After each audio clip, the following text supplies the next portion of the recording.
Before jumping into the different types of neurotransmitters, I quickly want to define what a neurotransmitter is. So essentially, a neurotransmitter is the chemical substance that allows communication between two neighboring neurons.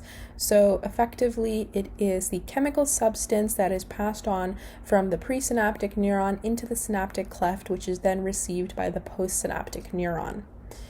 Now, the first class of neurotransmitters is the amino acid neurotransmitters. And number one, we have glutamate. Glutamate is an excitatory neurotransmitter. And the structure of glutamate looks like this. We have that alpha carbon with that carboxyl group, a hydrogen, and then we have the amino group with that positive charge. And then we have 3 carbons. And on the terminal carbon, we have a double bond oxygen.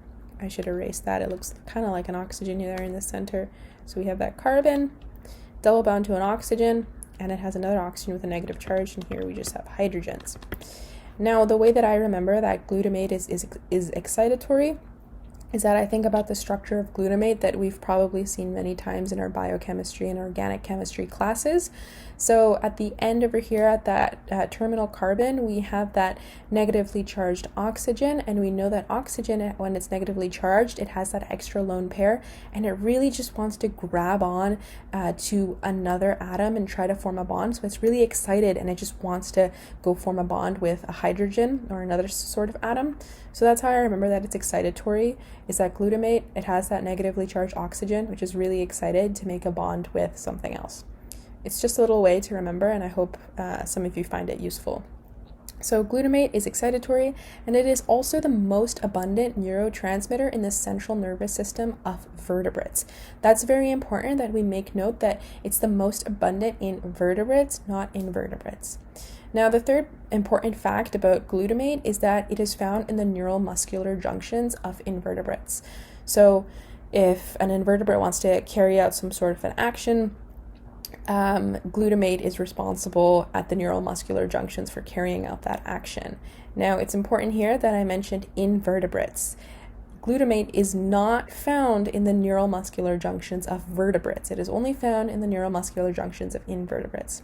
So we had 3 main points. First of all, we have to know that glutamate, it's excitatory. Remember, it has that negatively charged oxygen, which is really excited to go make a bond with another atom. And it is the most abundant in vertebrates. Now, second up, we have glycine and GABA. Glycine and GABA are both inhibitory amino acid neurotransmitters. They're both kind of the same. The only difference is that GABA is found in the brain, whereas glycine is found in the spinal cord, brainstem, and it can even be found in the retina. So both of these are inhibitory neurotransmitters, and that's essentially all we need to know about these two. Now, taking a look at the amino acid derived neurotransmitters. So these aren't amino acids, but they're actually derived versions. So the first one being epinephrine and norepinephrine. Now, these you probably have heard of because they're commonly taught in our biology classes, and they are responsible for our fight or flight response. Now, remember that the fight or flight response is essentially, let's say that you're in the jungle and you encounter a lion. Your first instinct is to run away, so your heartbeat will actually increase, your bronchi and your bronchioles will dilate to allow more oxygen in, your blood pressure increases, your bladder muscles will relax. So that's all caused by epinephrine. So epinephrine is therefore found in the sympathetic nervous system. Now, you may already know this, but the sympathetic nervous system is actually responsible for is responsible in stressful times, whereas the parasympathetic nervous system, that's the opposite. So if we're resting and we're just relaxing and we're in bed, that's just our parasympathetic nervous system at play.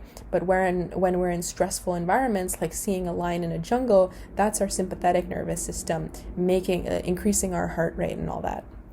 So epinephrine or norepinephrine, it's an excitatory amino acid derived neurotransmitter. It's found in our sympathetic nervous system, and it's released by the postsynaptic neuron, which we'll get into more detail about in another video. So essentially what that means is that when we're releasing a signal, that signal is, first of all, it's coming from the central nervous system. So when it comes from the central nervous system, it's first going to pass on to a presynaptic neuron and then to a postsynaptic neuron. So the epinephrine is not released from the presynaptic neuron, but it's released from the postsynaptic neuron. And that'll be important in a later on video. For now, it's just a fun fact. Next, we have dopamine. Dopamine, we've probably heard of as well. It's also another excitatory, and it's also involved in our learning. So both epinephrine, norepinephrine, dopamine, all these are all amino acid-derived neurotransmitters, and they are excitatory. Now, lastly, we have serotonin. So serotonin is actually inhibitory, which may sound counterintuitive, because when we think of serotonin, we think of like being happy and a mood boost. So we might think that it's a excitatory, but it's actually inhibitory, and it is responsible for our mood, learning, and sleep. So these three neurotransmitters, they're all amino acid derived neurotransmitters. Now we have the neuropeptides. So we can see that we're actually building on our amino acids. So we started off with amino acids, then we had the amino acid derived, and now we have the peptides. And if we recall, peptides are essentially multiple amino acids that build up to form a peptide.